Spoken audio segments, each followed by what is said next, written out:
കരുതലിന്റെ സ്നേഹസ്പർശം AKG memorial cooperative hospital, Kannur.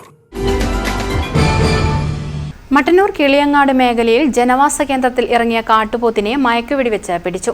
ശനിയാഴ്ച ഉച്ചയോടെയാണ് കാട്ടുപോത്തിനെ മയക്കുവെടിവെച്ച് പിടിച്ചത്.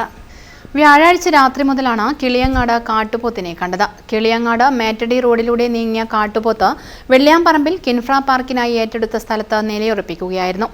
വിവരം അറിയിച്ചതിനെ തുടർന്ന് കഴിഞ്ഞ ദിവസം തന്നെ വനംവകുപ്പ് അധികൃതർ സ്ഥലത്തെത്തിയിരുന്നു. സമീപത്ത് വനപ്രദേശങ്ങൾ ഇല്ലാത്തതിനാൽ പോത്തിനെ തുരത്താൻ കഴിയില്ല. ഇതേ തുടർന്നാണ് ചീഫ് വൈൽഡ് ലൈഫ് വാർഡിന്റെ അനുമതിയോടെ മയക്കുവെടിവെച്ച് പിടികൂടാൻ തീരുമാനിച്ചത്.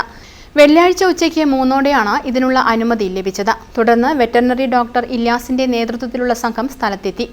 ക്രെയിൻ ഉൾപ്പെടെയുള്ള സംവിധാനങ്ങളും വാഹനവും ഒരുക്കിയെങ്കിലും നേരം വൈകിയതോടെ വെടിവെക്കുന്നത് ശനിയാഴ്ചത്തേക്ക് മാറ്റുകയായിരുന്നു.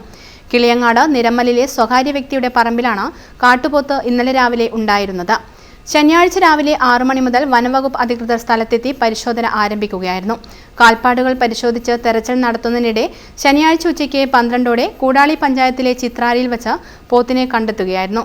തുടർന്ന് മയക്കുവെടിവെക്കുകയായിരുന്നു. ഏറെ നേരം കാട്ടിലൂടെ ഓടിയ പോത്ത് ചാലോട് ഇരിക്കൂർ റോഡിൽ ചിത്രാരിയിലെ സ്വകാര്യ വ്യക്തിയുടെ പറമ്പിൽ കിടക്കുകയായിരുന്നു. പിന്നീട് പോത്തിന്റെ മുഖമറച്ച് JCBയുടെ സഹായത്തോടെ ലോറിയിൽ കയറ്റി ആറളം വന്യജീവി സങ്കേതത്തിൽ വിടുന്നതിന് കൊണ്ടുപോയി. Kottiyoor range forest officer T. Nithin Raj, Kannavam range forest officer Sudheer Narotha, section officer CK Mahesh എന്നിവരുടെ നേതൃത്വത്തിൽ വനംവകുപ്പിന്റെ RRT സംഘം സ്ഥലത്തുണ്ടായിരുന്നു.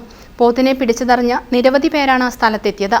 SI CP ലിനേഷിന്റെ നേതൃത്വത്തിൽ മട്ടന്നൂർ പോലീസും സ്ഥലത്തെത്തിയിരുന്നു. News bureau, Mattannur. Madhurag gold and diamonds, Madhurag building, Kannur road, Chakkarakal.